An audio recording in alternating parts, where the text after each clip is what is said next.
Mourão, vira e mexe, se recoloca no cenário como se tivesse à espera que a bola caísse no colo dele, não é? Eu acho que, nesse momento em particular, nós temos que estar atento a um outro movimento.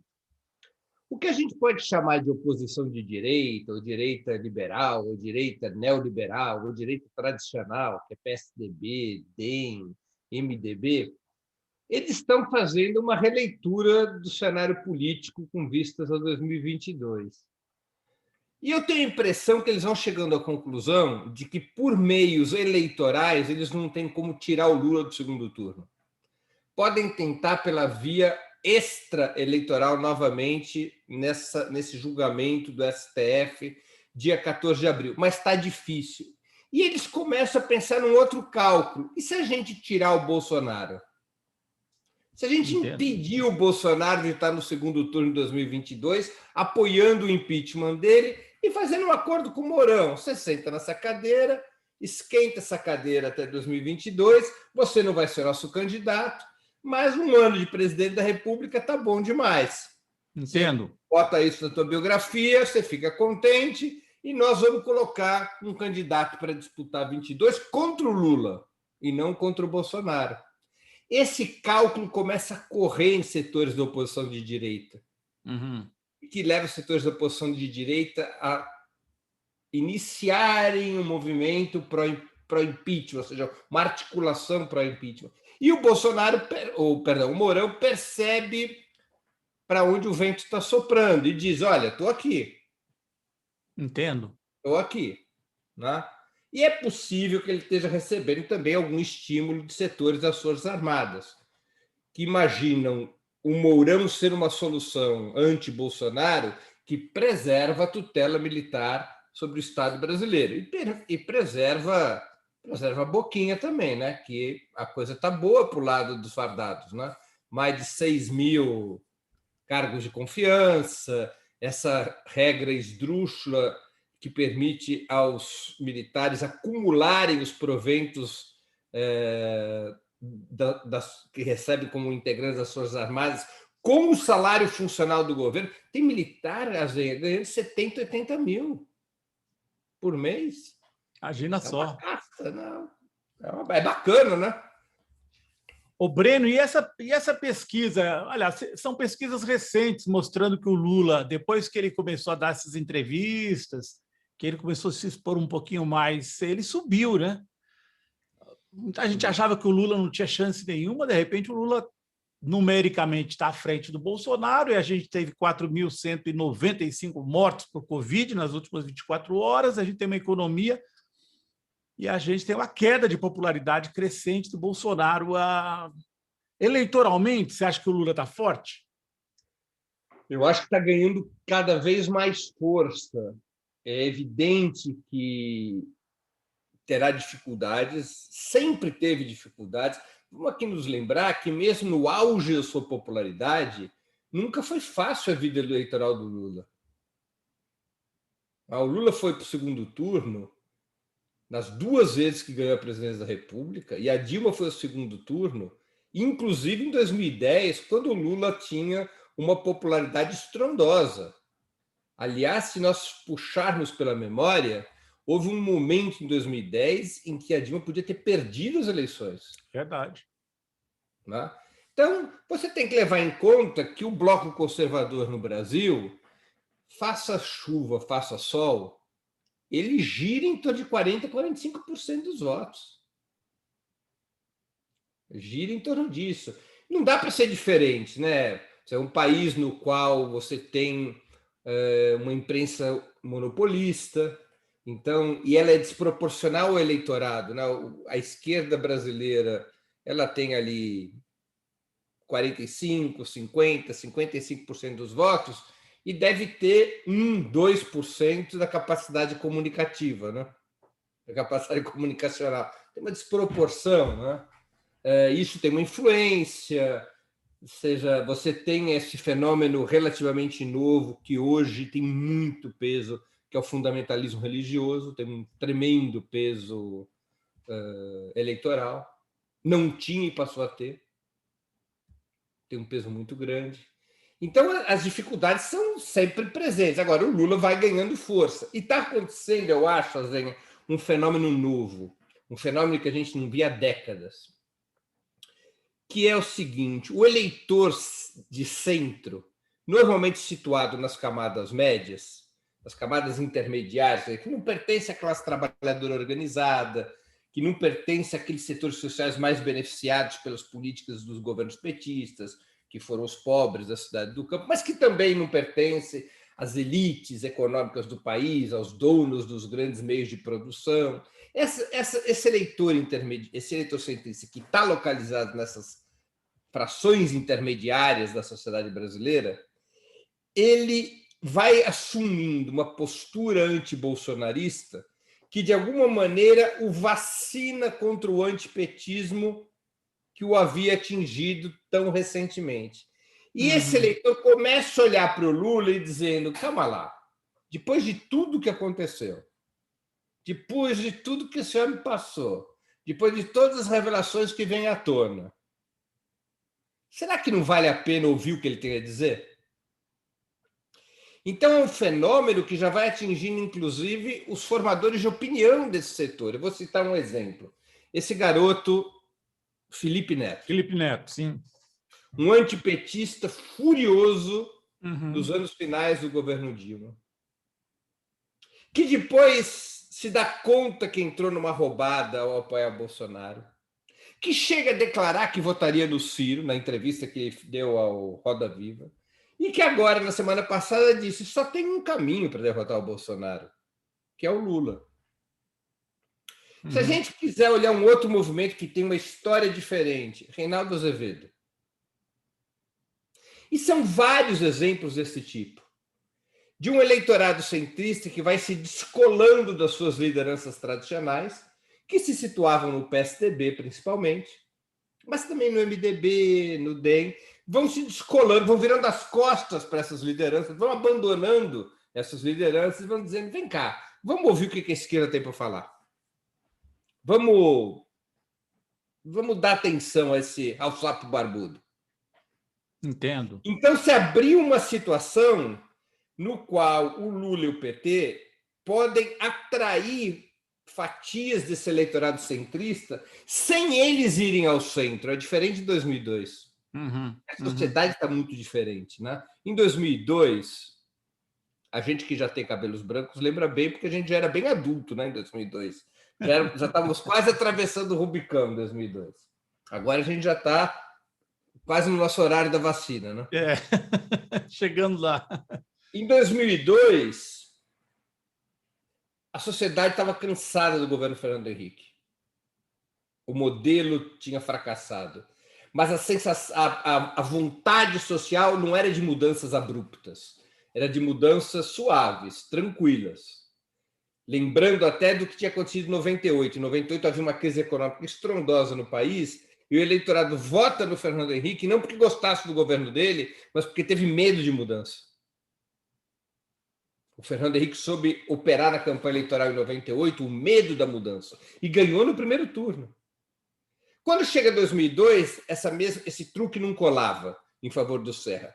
Mas a maioria do eleitorado não queria aventura, não queria mudança brusca. Para poder conquistar esse eleitorado que estava cansado do modelo, mas não queria mudança brusca, o que fez o PT? Um movimento rumo ao centro. O PT se moderou. Zé Alencar foi o vice do Lula, carta ao povo brasileiro. O PT veio ao centro e ganha as eleições. Agora é diferente. A sociedade está em colapso. E essa pesquisa, não sei se você viu, né? Acho que mais de 60% querem mudar tudo. Tem essa pesquisa. Tudo. Quer mudar tudo. Tudo. O país acabou. A sensação, se você perguntar para o Brasil, acabou o país. O país está 2/3 do país sem saber o que fazer com essa situação, tem a conclusão de que o país foi destroçado. O país acabou. Então, é uma percepção de que é necessária uma mudança profunda. E esse sentimento é favorável para que, ao invés de ir ao centro, a esquerda consiga trazer pela base o eleitor de centro, parte do eleitor centrista, para o comando da esquerda, inclusive para o programa da esquerda. É uma situação ímpar, uma janela de oportunidade que não se abre sempre. Porque esses setores intermediários, eles sempre tendem a ser contra a esquerda em situações normais. Porque eles têm o que perder. Eles têm o que perder. Eles olham para a esquerda sempre com desconfiança. Isso não é só no Brasil, não. É em geral, olham com desconfiança. A esquerda é risco. É risco para esses setores intermediários também. Então, essa é uma situação muito inédita. Ou se não é inédita, eu não me recordo de algo semelhante desde o fim da ditadura, para te falar a verdade. O Ciro Gomes, como candidato apoiado pelo PSTB, DEM, a parte do centro e da direita, tem chance, você acha, de disputar, de tirar o Bolsonaro do segundo turno? Olha, como se diz no mercado financeiro, né? Ao preço de hoje, não. O Bolsonaro tem que ser tirado na mão grande. Você acha Tem que que ele tem tirar o o... Bolsonaro da disputa. Entendi. Porque o Bolsonaro tem instrumentos de poder e influência social suficiente, eu acho, para manter algo como 30% do eleitorado em quaisquer condições e ir para o segundo turno como representante do antipetismo. Uhum. Vamos aqui ser claros, né? Porque a gente tem que falar as coisas como as coisas são. Rapaz, com esse genocídio, com essa mortandade no país, com a descoesão da economia brasileira, com a tragédia que esse país vive, o Bolsonaro ainda ter 30% de apoio é muita resiliência. O Azenha, a Dilma, a crise que serviu como pano de fundo para o golpe contra a Dilma, foi muito, mas muito menor do que a atual. Primeiro, não tinha mortandade. Segundo, mesmo do ponto de vista econômico, era uma situação estruturalmente muito menos grave do que a atual. E a Dilma despenca de uma reeleição com 51% para 7% de apoio num espaço de 6 meses, entre outubro, no segundo turno de 14, até março de 2015, num espaço, então, de novembro, dezembro, janeiro, fevereiro, em 5 meses, ela tinha consumido seu capital político eleitoral e tinha 7% de apoio, segundo as pesquisas Ibope e Datafolha da época. Pois é, e o Bolsonaro, a gente também tem que lembrar que eles estão montando um super esquema para o ano que vem. Dá para ver que eles estão montando, eles têm uma rádio poderosíssima que a serviço do bolsonarismo, que é a Jovem Pan, martelando 24 horas por dia pelo Brasil todo. Eles têm emissoras de televisão trabalhando para eles. Eles estão apostando tudo, eles estão com um esquema que vai vir muito pesado. Talvez a gente tenha a eleição mais suja, muito mais do que 2010. Ele tem tudo isso que você citou e tem mais. Novamente, o fundamentalismo religioso, Sim. que é a única estrutura cultural, ideológica do país que está molecularizada por todo o território nacional. Sim.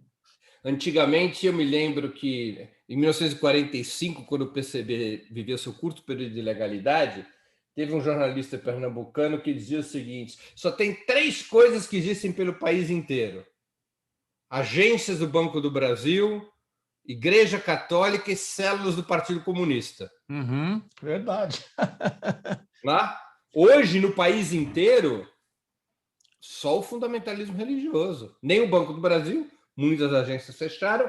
O PT perdeu aquela molecularidade de organização popular, tem que recuperar, pode recuperar, tem uma chance de recuperar. E esse fundamentalismo religioso, embora ele não funcione de uma maneira centralizada, são várias as igrejas que compõem o entorno do Bolsonaro, mas eles têm muito peso. Eles têm muito peso hoje. Tem. E isso é jogam papel nas eleições. E outra coisa, o Bolsonaro tem as instituições armadas do Estado, Sim. As polícias militares e as Forças Armadas. Vamos fazer uma conta juntos aqui. As Forças Armadas equivalem a um contingente ao redor de 400 mil homens. Verdade. As polícias militares, outros 500 mil homens. Eu não duvido que 70% desse contingente é bolsonarista. Então, nós estamos falando aí de uns 500 mil homens e mulheres, principalmente homens, né? Dos aparatos armados, que são bolsonaristas. Se você multiplicar isso por suas famílias, 4, 5, 2 milhões, 2 milhões e meio de uma gente organizada, militante, acostumada à disciplina, com razoável inserção social, com capacidade de atemorização. É só a gente lembrar as cenas da campanha de 18. Aquelas coreografias que a gente assistia pelo país, a gente sabe que não é coisa de partido político, não é? Eu fico imaginando o PT montando uma coreografia pelo país todo. Puta, estaria discutindo até hoje qual seria a música. Ainda não teria chegado a uma conclusão de qual seria a música, de qual seria a coreografia. As pessoas chegariam na hora para fazer essa coreografia? Dançariam daquela maneira tão articulada? Isso nunca aconteceu. E aquilo é uma estrutura militar que monta aquilo. É uma estrutura militar que se mistura com as agências que operam ao redor da estrutura militar. Então, o país, por exemplo, as academias de artes marciais. A gente não presta atenção nessas coisas, porque nós somos de outra... Nosso léxico é outro, né? Mas as academias de artes marciais, elas têm pontos de contato com as estruturas armadas do Estado. Porque elas são lugares de treinamento e elas são lugares de entrelaçamento com essas estruturas que apoiam o bolsonarismo, e elas também têm capacidade organizativa. Né? Então, o Bolsonaro... Breno, ia te lembrar uma coisa, né? Nós temos de volta uma coisa que a gente tinha se livrado, até Dilma e Temer, inclusive. Nós temos de um porão da ditadura aí, né? Nós temos o GSI articuladíssimo. Você viu que... Não sei quem que deu uma entrevista dizendo que a Dilma... não, no livro do Eduardo Cunha, que a Dilma era ouvida o tempo todo pelo general que era comandante do Exército, que ele seguia os passos da Dilma. Só que agora eles estão no poder... Isso. E eles estão no poder e esse porão está de volta, articulando de todo tipo de... É muito boa essa tua lembrança, porque o que é o Augusto Heleno, o atual chefe da GSI? Ele é um quadro que fez carreira na inteligência do Exército. Sim. Ganhou prestígio na tropa, veja a ironia, né? Com a participação do Brasil na MINUSTAH. Ele foi o primeiro comandante militar da MINUSTAH, que é uma operação de ocupação, intervenção ou solidariedade ao Haiti.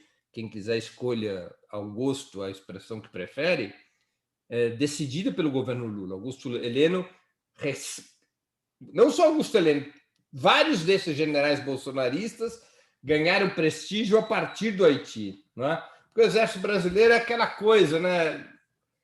Baixa participação em ações efetivas. O militar brasileiro treina, ganha medalha por treino, não tem jogo, né? Não. É raro ter jogo. Então, o Exército Brasileiro teve lá um jogo em 45, depois foi jogar de novo sob o comando norte-americano na República Dominicana, nos anos 60, no Canal de Suez, até o capitão Carlos Lamarca participa das tropas brasileiras que foram ao Canal de Suez. Depois, né, é muito esparsa a experiência efetiva. Então, quem participa ganha uma projeção. E lá no Haiti ganhava diária em dólar, então eram cargos muito disputados. Eram postos muito disputados. O Augusto Heleno é um personagem que ele vai segurando as cordas de todos os serviços de inteligência do Estado. É da ABIN que sai a figura que vai para a Polícia Federal. Ele vai criando uma espécie de teia de segurança sob o comando do Augusto Heleno. E Augusto Heleno continua a ser um homem de prestígio dentro do Exército, embora esteja na reserva. E o Augusto Heleno, nunca é demais lembrar que ele foi um ajudante de ordens do general Silvio Frota. Justamente. Que era o representante da linha dura do regime militar e que tenta, em 1977, uma operação que poderia ter confluído para um golpe dentro do golpe da ditadura militar. Né? Ele tentou a invasão do Capitólio dele. Ele foi neutralizado por um militar mais experiente e destemido do que ele, que era o próprio Geisel. O Geisel se deu conta que o Frota preparava um golpe e ele neutralizou o golpe com mão de ferro. Né? Então, o Augusto Heleno é representante, já que você falou em porões da ditadura, ele é um representante dos porões da ditadura. Silvio Frota era a expressão política no generalato daqueles finais dos anos 70, ele era uma expressão dos porões da ditadura. É isso que era o Silvio Frota, e o Augusto Heleno vem daquele ramo. Não? Então, não se pode subestimar, voltando ao que a gente estava conversando, não se pode subestimar o Bolsonaro. Eu acho muito difícil ele estar fora do segundo turno aos olhos de hoje. Até porque, novamente, nós vamos para o terreno da ironia. Né? Em algum momento, e esse momento deve estar situado ali por setembro, outubro, a pandemia vai começar a declinar no Brasil. Porque vai haver vacinação em massa. Até porque o bolsonarismo se deu conta que podia estar cometendo um erro fatal ao se colocar contra a vacinação em massa. O bolsonarismo fez um giro em relação a isso, um giro. Eles estão tentando correr atrás da vacinação. Eles não são mais uma força de contenção à vacinação. Quando a pandemia começar o seu declínio, o país viverá uma enorme sensação de alívio. Não só de alívio subjetivo, porque a gente vai se sentir de volta a uma vida razoavelmente normal, mas também haverá um alívio objetivo, a economia respirará a partir disso. Vai haver um componente de impulsionamento da economia. Isso pode gerar para o Bolsonaro uma situação bem mais confortável que a atual. E ele pode, em certos setores da sociedade, cantar louros de uma vitória da qual ele não só não foi parte da solução, como ele era o próprio problema. Então, eu acho muito difícil que a direita neoliberal retire o Bolsonaro do segundo turno. Eles estão numa encalacrada, eles estão espremidos entre dois polos de força, o Bolsonaro e o Lula. E o Ciro Gomes, entre as forças centristas, é o que está mais espremido. Porque o Lula imediatamente tira votos do Ciro Gomes. Porque o eleitor do Ciro Gomes não é um eleitor conservador, na sua maioria. É um eleitor progressista que não tem lá muita simpatia com o PT, ou caiu no conto do vigário da Lava Jato, ou quer experimentar alguma coisa nova na esquerda que não seja o Lula. É um eleitor que não é simpático nem ao Bolsonaro, nem ao PSDB. Na hora que o Lula aparece no cenário, depois desse martírio tão prolongado, esse eleitor que em algum momento se afastou do Lula ou que se afastou do PT, diz, não, calma lá, pô, esse cara daí garantiu um governo bom. Era tão bom que o próprio Ciro era do governo. Esse cara daí sofreu pão que o diabo amassou. Agora estão dizendo que armaram para cima dele. Ele tem experiência. Eu acho que esse ponto aí, Breno, na minha opinião, é o principal. Tem experiência. Muita gente vai falar, esse velhinho aí, nós precisamos de alguém que saiba tocar um governo. Aí o cara não queremos mais novidade. É verdade. Olha para o Lula assim, e depois olha para o Ciro e fala, pô, o Ciro é um pouquinho desequilibrado, né? O Lula não, é tranquilo, saiu da cadeia. Aquele discurso lá do Lula em São Bernardo foi muito importante para mostrar alguém que está com o país no coração e na cabeça. não está preocupado em vingança, não está preocupado consigo mesmo, é um homem que está pensando o país. Então, o Ciro foi muito desidratado pelo retorno do Lula. O personagem político mais desidratado com o retorno do Lula é o Ciro.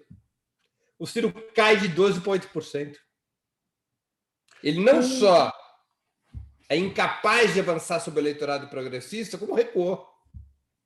Aí ele corre para dizer o seguinte: pessoal, eu sou o novo Fernando Henrique de vocês. Eu sou o Fernando Henrique 2.0, modelo 2022. Vocês não têm nome, o calça apertada não paga placê. Do tipo, pessoal, vocês já imaginaram o Dória fazendo campanha no Nordeste? Não vai colar, é o que o Ciro está passando a mensagem. Esse Eduardo Leite, ninguém sabe nem o rosto dele como é. O Luciano Huck, o Luciano Huck quer ser sucessor do Faustão, né? A essa altura do campeonato. O Mandetta, vem cá, Mandetta, quem é o Mandetta na fila do pão? Então, eu posso ser o candidato de vocês. O Fernando Henrique não foi? Eu também posso ser. Não foi o Fernando Henrique que, vindo da centro-esquerda, articulou a direita em 94, foi o candidato anti-Lula? Pois bem, eu quero ser isso. É o que o Ciro Gomes está tentando fazer. Ele está tentando se habilitar como candidato de uma coalizão aparentemente bizarra, mas que já aconteceu antes do passado do país, aconteceu com o Fernando Henrique. A chapa Fernando Henrique, Marco Maciel, aos olhos de hoje, parece normal. Quem viveu aquela época e quem mais ainda acompanhou aquela época, como é o nosso caso, a gente se lembra como era bizarra essa chapa no primeiro momento. Pô, cara, o Fernando Henrique vai estar junto com a CM? A gente falava isso, muitos de nós, né? Pô, vai estar junto com a CM? O Marco Maciel, o presidente do Congresso Biônico da ditadura, é o vice do Fernando Henrique? Havia uma incredulidade em relação a isso no início. Depois a gente naturalizou, né? Porque viu claramente que o Fernando Henrique havia se oferecido e sido aceito no baile como o cara que reorganizava a direita para implementar a agenda neoliberal. O Ciro está se oferecendo para isso. E ele rompeu com o campo progressista de vez. Ô, Breno, finalmente, existe uma especulação, e aí eu queria que você dissesse se você acha que tem alguma chance. O pessoal está namorando muito o Dino, o Flávio Dino, para trazer ele para uma chapa de composição aí que não fosse uma composição com o PT. Você acha que o Dino aceitaria? Com o Lula no jogo, qual é o espaço que tem para isso? Esse é o problema. Os dois personagens que estão no jogo consomem todo o oxigênio disponível. Uhum. Não tem oxigênio para isso. Com quem que ele iria? O Dino teria que fazer esse pacto. Bom, primeiro, ou bem, ele atrairia o Ciro para isso, com o Ciro abdicando da sua própria candidatura, ou o Dino sendo vice do Ciro, o que é uma chapa fraca. Não, fraca. Não. Seria o Dino como vice de alguém da direita. Tá? Ou o PSB cumpre esse papel. O Dino como vice da direita eu não consigo ver. A operação que eu acho que alguns setores tentaram especular era aquela operação de trazer o Luciano Huck para o PSB e a chapa ser o PSB com o PCdoB e o Dino seu vice, Luciano Huck. Afora ser uma engenhoca de difícil efetivação, uma operação de laboratório, porque é cheio de gênio de laboratório, né? Que vive no jornalismo há tantas décadas. No jornalismo, no marketing político e na operação eleitoral, tem muito professor Pardal, né? No papel, tudo é possível. Na vida real, é outra coisa. O PSB é um partido muito fraco hoje, né? É um partido que está encantonado no Nordeste, basicamente em Pernambuco. Tem pouca influência nacional. Eu não consigo ver. E com a presença do Lula, o Flávio Dino não vai fazer isso. Ele não vai cometer harakiri. O Flávio Dino é um cara tranquilo, ele pode ali terminar o seu governo no Maranhão, que é um bom governo, pode ser candidato ao Senado, ser eleito, pode ser um candidato a deputado que puxa a chapa do PCdoB no Maranhão, também muito bem votado. Ele pode depois vir a ser ministro de um governo Lula, ele pode ser o pós-Lula, ele tem muitas outras possibilidades do que se queimar. Com Lula no jogo, muda tudo. muda tudo. O próprio PCdoB, que vinha num processo de certo distanciamento em relação ao PT, o PCdoB já começa a fazer o seu readjornamento ao redor do PT. Não, com Lula, não tem, a lei da gravidade se impõe. Então vamos esperar dia 14 de abril, né, Breno? Porque claro, vai ser aí muito é o importante. jogo, aí é o último episódio, se não o último, próximo disso, eu não consigo ver também outras manobras possíveis, mas é um momento decisivo para consolidar a elegibilidade do Lula. Consolidar a elegibilidade do Lula, aí é o seguinte, tem que derrotá-lo no voto ou no tiro. Porque esta é a outra questão, né? Muito perigosa. Se alguma sugestão eu pudesse dar, assim, modestíssima, eu tenho certeza que quem tem as tarefas concretas isso já pensou a respeito, é dobrar, triplicar, decuplicar a segurança do Lula.